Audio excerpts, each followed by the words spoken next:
Previously, we thought that the light of the moon was its own light. Recently in science, 100 years back, 200 years back, 300 years back, we came to know that the light of the moon is not its own light, but it is the reflected light. Quran mentioned in Surah Furqan, chapter number 25, verse number 61. Blessed is he who has made the constellations in the sky and placed therein sun having its own light and moon having a reflection of light, having borrowed light. The Arabic word used for sun is shams. It's always described as siraj or wahaj, meaning a torch or a blazing lamp. The Arabic word used in the Quran for moon is qamar. Its light is always described as munir or nur, meaning borrowed light or a reflection of light. Nowhere does the Quran refer to the moonlight as its own light.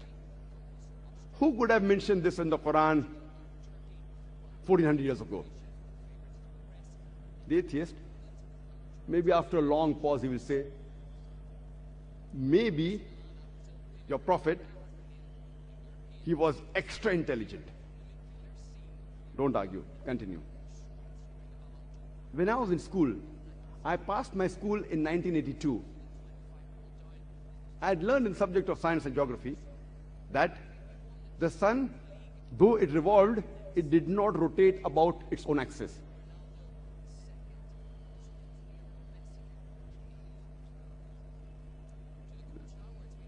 Yes, will ask, is this mentioned in the Quran? I will tell him, no, this is what I learned in school. More than 25 years back, this is what I learned in school. But when I read the verse of the Quran in Surah Anbiya, chapter number 21, verse number 33, it says, Huwa allazi khalaqa al-layla wan-nahara. It's Allah who has created the night and the day. Wash-shamsa wal-qamar, the sun and the moon. Kullun fi falaki yasbahun, each one traveling in orbit with its own motion.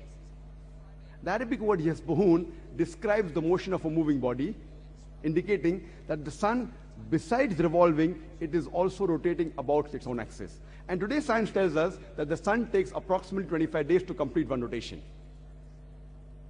Who could have mentioned this in the Quran 1400 years ago, which science has discovered recently, just a couple of decades earlier?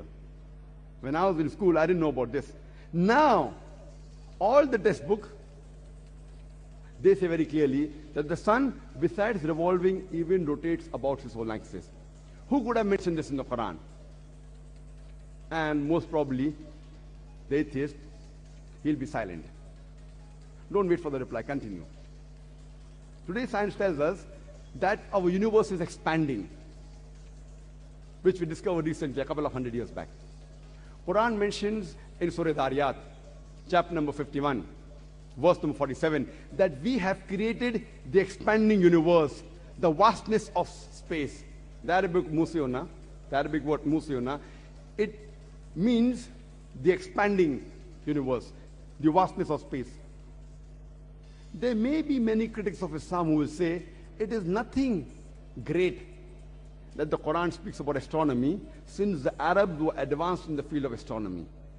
And I do agree with them that the Arabs were advanced in the field of astronomy. But I'd like to remind them, it was centuries after the Quran was revealed that the Arabs became advanced in the field of astronomy. So it's from the Quran that the Arabs learned about astronomy and not the vice versa. In the field of hydrology, when we asked the atheist that